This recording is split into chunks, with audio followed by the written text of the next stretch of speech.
आप मुझे थोड़ा और बताएँ कि आपका ज़ाती तजुर्बा एफबीआर के साथ कैसा रहा? और आपकी नज़र में और ऐसी कितनी ख़ामियाँ हैं एफबीआर सिस्टम में, कितनी करप्शन है जिसको हमें फ़ौरी तौर पर जो नई गवर्नमेंट है उसको भी they have to deal with it? देखिए, एफबीआर की या पाकिस्तान में एफबीआर भी पाकिस्तान का ही इदारा है और हर इदारे में करप्शन है। एफबीआर की करप्शन बिल्कुल इतनी ऐसे ही है। ज़्यादा नज़र आ रही होती है कि एफबीआर कोई 60-70 लाख टैक्स पेयर से डील कर रहा हो और डे इन जी। डे आउट वो वो एक्सपोज़ हो जाते हैं और वो बहुत कम इदारे हैं पाकिस्तान में जो कि रेवेन्यू अर्न कर रहे होते हैं। एफबीआर वाहिद इदारा है कि हुँ, जो हुँ। रेवेन्यू अर्न करके देता है। जब एफबीआर रेवेन्यू जी, अर्न करके आपको देगा तो ज़ाहिर-सी बात है उसमें करप्शन होगी। देखिए एफबीआर में ना बिल्कुल। एक माइंडसेट है एफबीआर का, बड़े वसूख के साथ मैं कह रहा हूँ, मगर कोई मैं इसकी कोई गलत बात नहीं है कि उनको अपना एक हुँ, कल्चर है, उस कल्चर से वो बाहर नहीं आ सकते हैं। It's like a silk worm, they have to remain within there जो है ना सिल्क वॉर्म अपने रेशम का कीड़ा अपने शेल में ही रहता है। तो सर क्या कभी तो एफबीआर से वो करप्शन जा नहीं सकती? बिल्कुल जा सकती है, क्यों नहीं जा सकती? मैं तो टर्की क्या की गया था। स्टेप्स लेने पड़ेंगे? 2 चीज़ें 3 चीज़ें हैं, आप उनके डिस्क्रिशनरी पावर कम कर दें और आप जो आईटी का लेवल है, जो आपकी डिजिटाइज़ेशन है, उसको बढ़ा दें। जी। आप उसमें उसको उनका बाइफरकेशन जिस तरीके से जो लास्ट केयरटेकर सेटअप ने प्रपोज़ किया है, मैं समझता हूँ उसमें कोई हुँ, ठीक नहीं है वो। उसको आपको करना पड़ेगा अलग-अलग, जैसे मैं आपको बता देता हूँ, आपको अपील मैकेनिज़्म को बिल्कुल अलग कर देना पड़ेगा, ऑडिट मैकेनिज़्म को बिल्कुल जी। अलग करना पड़ेगा, आईटी को इंडिपेंडेंट करना पड़ेगा, एचआर को इंडिपेंडेंट करें। ये 4 चीज़ें अगर आप कर दें और आप इनको अगर आप पॉलिसी को अलग कर दें, इन चीज़ों को अलग कर दें, तो आपके पास ये बड़ा अच्छा रोम है। मैंने एक आर्टिकल लिखा था, beyond out of the box, ये 2000 मेरा ख़्याल है 15-16 की बात है, तो उसमें ये सारी चीज़ें मैंने लिखी थी, उस वक़्त लिखी थी। तो मेरा ख़्याल है ये देखिए मैन मेड सिस्टम है और मैन मेड करेक्शन दी जाएँगी। जी। हाँ, हो सकता है नया सिस्टम भी परफेक्ट ना बने, बट आपको कम से कम बेसिक जो इश्यूज़ है ना उसको हैंडल कर लें। अच्छा सर, आपने डिजिटलाइज़ेशन की बात की, तो हम देखते हैं कि जो नए हमारे फाइनेंस मिनिस्टर आए हैं, मिस्टर मोहम्मद औरंगज़ेब, इन्होंने भी टॉप प्रायोरिटी करार दी है कि एफबीआर की डिजिटलाइज़ेशन को, ठीक है? तो do you really see it happening in the near future कि आपको क्या लगता है? क्योंकि ऐसे प्रपोज़ल तो केयरटेकर गवर्नमेंट ने भी दिए थे, हमने देखा कि उनको भी बड़ी ज़्यादा मुज़ाहमत का सामना करना पड़ा, तो अब क्या औरंगज़ेब साहब इसमें कामयाब हो पाएँगे? देखिए डिपेंड करेगा औरंगज़ेब साहब किस रूट को लेते हैं। जब मैं आपको बताया ना, हुँ, जब मैंने केयरटेकर सेटअप को जाके ये दिए मेरी रिपोर्ट के, मैंने कहा यार आप इम्प्लीमेंट कर दें, हमें कोई ओहदे नहीं जी, चाहिए। तो उन्होंने इंस्टेड ऑफ कि मेरे प्रपोज़ल को लेके इम्प्लीमेंट कर दिया, पढ़ के समझ लेते, चलें अगर उनको समझ नहीं आती ना करते। उन्होंने एक अपनी ठीक है। कमेटी बना दी कि भई ये कमेटी अब हुँ, काम करेगी। और उसके बाद आप देखें वो मेरा ख़्याल है नॉन स्टार्टर ही थे सारी चीज़ें। देखिए हमेशा एक बात याद रखिएगा, आज अगर मैं इंटरव्यू लेने बैठ जाऊँ और आप इंटरव्यू जी, लेने बैठ जाएँगे तो फ़र्क तो पड़ेगा ना, आपकी बिल्कुल। परफ़ॉर्मेंस में और मेरी परफ़ॉर्मेंस में। तो ये मानना चाहिए आपको कि टेक्स और इतनी खुन्नस निकाली है उन्होंने, और एक और हमारे वज़ीर मोहतरम थे कि जी कोई टैक्स कंसल्टेंट को हम एफबीआर में कोई इंडिपेंडेंट बोर्ड में नहीं लेंगे। तो भाई आप मुझे एक बात बताइए हुँ, कि क्या बिज़नेसमैन का स्टेक नहीं होता? बिज़नेसमैन स्टेक बिल्कुल होल्डर होता है। नहीं है, क्या वो अपनी पॉलिसी डिक्टेट नहीं करवाएगा?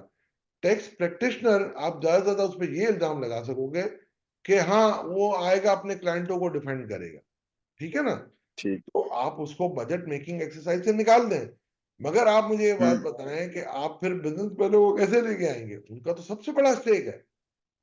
जी, और जो ब्यूरोक्रेट होते हैं, जो कि कामयाब नहीं रहते, बहुत सारे अच्छे ब्यूरोक्रेट हैं जो कामयाब, जो फेल्योर है उनको आप कैसे लेके आओगे? या जो एफबीआर के जी, रिटायर्ड चेयरमैन या चेयरपर्सन या मेंबर थे, जिन्होंने अपने दौर में कोई काम नहीं किया, उनको व्हाई उनको आप दोबारा कैसे आज़माओगे? तो ये सारी चीज़ें ऐसी बातें थी, जो मेरा ख़्याल है उस सिस्टम में मेरा ख़्याल है ज़्यादातर मैं समझता हूँ टैक्स के हवाले से तो बेचारों को वही नॉलेज थी जो मेरी केमिस्ट्री की नॉलेज थी। और जो ठीक। उन्होंने टीम भी बनाई थी उसमें ऐसे-ऐसे लोग थे, जो बड़े अच्छे माशाल्लाह अपने फ़ील्ड के चैंपियन हैं।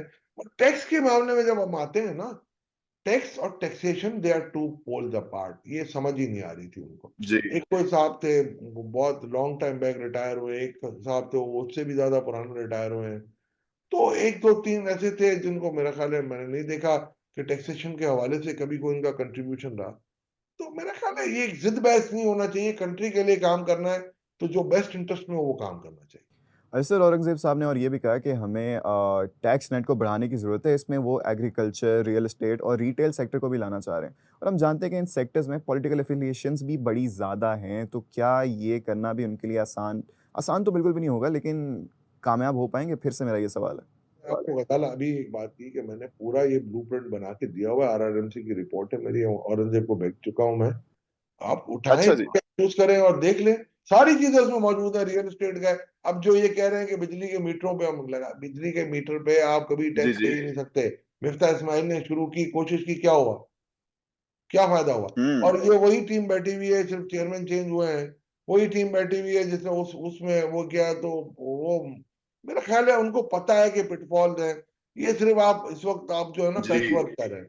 इससे बेहतर हमने ये सिस्टम उनको सजेस्ट किया था कि जहां से ये दुकानदार बाइंग करते हैं, जो परचेजेस इनकी हैं, या तो इम्पोर्टर से करते हैं, मैन्युफैक्चरर से, वहाँ 1% आप उनको लगा जी। दें, 250 अरब आपको मिल जाएंगे। और वो एग्री कर गए थे बिल्कुल ऐसा। दुकानदार, पता नहीं पिछले बजट में उन्होंने क्यों नहीं डाला उसको। तो सर ये do you really see it happening realistically आपको ये होता हुआ नज़र आ रहा है? ठीक है, मेरी दुआएं हैं, अल्लाह करे ये लग जाए। बट हैविंग सेड दिस ना, आपको मैं ये वसूख के साथ कह सकता हूँ कि मेरा ख्याल है it is easier said than done. अब बिल्कुल देखते ऐसी हैं, बात है। अल्लाह करे हो जाए। मेरी दुआ है कि औरंगजेब और उनकी टीम कामयाब। अल्लाह करे जी, हमारी भी दुआएँ अल्लाह। औरंगज़ेब साहब और उनकी टीम के साथ हैं। सर हमें ये बताएँ कि सुनने में आ रहा है कि ऐसा कोई प्लान पाइपलाइन में है कि एफबीआर को ख़त्म करके 2 इदारे बनाए जा रहे हैं, कस्टम रेवेन्यू का अलग और इनलैंड रेवेन्यू का अलग। तो इस बात में कितनी सच्चाई है और अगर है तो ब्यूरोक्रेसी की तरफ से क्या मज़ामत आएगी या उनकी तरफ से रज़ामंदी का वो इज़हार किया जा रहा है? नहीं, वो तो उन्होंने कर दिया था, केयर टेकर सेटअप में ये आया था। देखिए, दुनिया में दो ऐसे कंट्रीज हैं जहां पर अभी भी ये रेवेन्यू डिपार्टमेंट है ना, वो कंबाइंड है। एक जी। एचएमआरसी ऑफ यूके और एक बांग्लादेश का है। बाकी सारे जो है ना, वो कस्टम्स और वो दोनों अलग अलग होते हैं। उसमें देर इज नो मुजायका कि क्यों अलग ना जी। करें। मगर उसके जो लेयर्स उन्होंने बनाया था ना, इंडिपेंडेंट बोर्ड और ये बोर्ड और वो बोर्ड, मेरा हुँ। ख्याल है वो उन्होंने सिर्फ एक अपनी रखने के लिए कि नहीं जी हमने बड़ा काम किया, उन्होंने कर दिया था कि कस्टम के लिए हमारा टैरिफ बोर्ड है जो मिनिस्ट्री ऑफ कॉमर्स के अंडर ऑपरेट करता है। आप आराम से उसके अंडर जी। आप ये सारा काम कर सकते थे। एफबीआर एक्ट के अंदर एक पॉलिसी बोर्ड दिया हुआ है, उसको आप इफेक्टिव कर दें सेक्रेटरी रेवेन्यू के अंडर। तो मेरा ख्याल है कोई जरूरत ही नहीं थी, इतना टाइम जाया किया उन्होंने। 6 महीने, 6 महीने में वो कम से कम 600, 700, 800, 1000 अरब तक ये टैक्स इकट्ठे कर सकते थे। नए मेजर जो हमने दिए थे, वो इन्हीं की तैयार चीज पड़ी हुई थी, बट वो अपनी पता नहीं किस जोम में थे, उन्होंने टाइम जाया कर दिया। मेरा ख्याल है ये पाकिस्तान के लिए बड़ा नुकसानदेह हो गया बेशक ये सर छह बहुत आठ महीने जो नुकसानदेह है बेशक और से बहुत एफिशिएंसी के नुकसानदेह नाम है। और नाम की तो कोई चीज़ ही नहीं है इधर। लेकिन सर खैर अगर ये हो जाता है तो फिर इससे क्या फ़वाइद हासिल होंगे? थोड़ा ये भी बताएँ हमें। देखिए, फवायद ये होंगे कि आपका दोनों इंडिपेंडेंट होगा, परफॉर्मेंस मेजर हो जाएगी। जी। अभी भी हो सकती है, ऐसी बात नहीं है। मगर अभी जो एक्चुअली हो ये रहा था और जो इसकी बेसिक वजह थी जिसके लिए उन्होंने शुरू किया था, कि कस्टम डिपार्टमेंट वांट्स के जी हमें ऑटोनॉमी मिले और हम अपनी ट्रांसफर पोस्टिंग्स खुद करें। इस वक्त एफबीआर का एडमिन डिवीजन करता है, तो जी।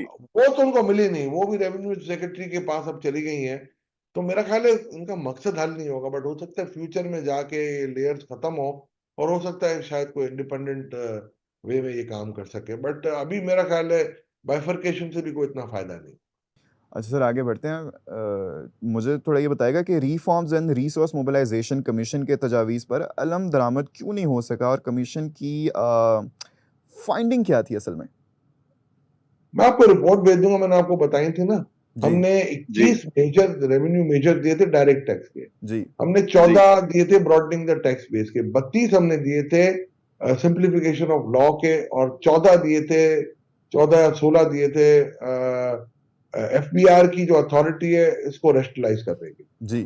तो मेरा ख्याल है वो स्टेक होल्डर्स का मैंने आपको बताया ना कि जी जैसे एक में एक बिजनेसमैन ने कहा कि रेड लाइन है मेरी, बिल्कुल। वो हमने ये कहा था कि जी आप जो भी कंपनियां 3 साल तक डिविडेंड नहीं देती हैं, हुँ। उनका अगर डिस्ट्रीब्यूटेबल रिजर्व है तो उस पर आप 3% एडवांस टैक्स ले रहे हो। तो उन्होंने कहा ये मैं तो नहीं दूंगा। बाकी हुँ। काम आपने बहुत ठीक किया है, ठीक है ना। एक एक्सपोर्टर पे हमने कहा था कि जी टैक्स लगा दे जो उनकी रेवेन्यू हुई है on account of exchange devaluation, जो उनको पैसे मिले हैं।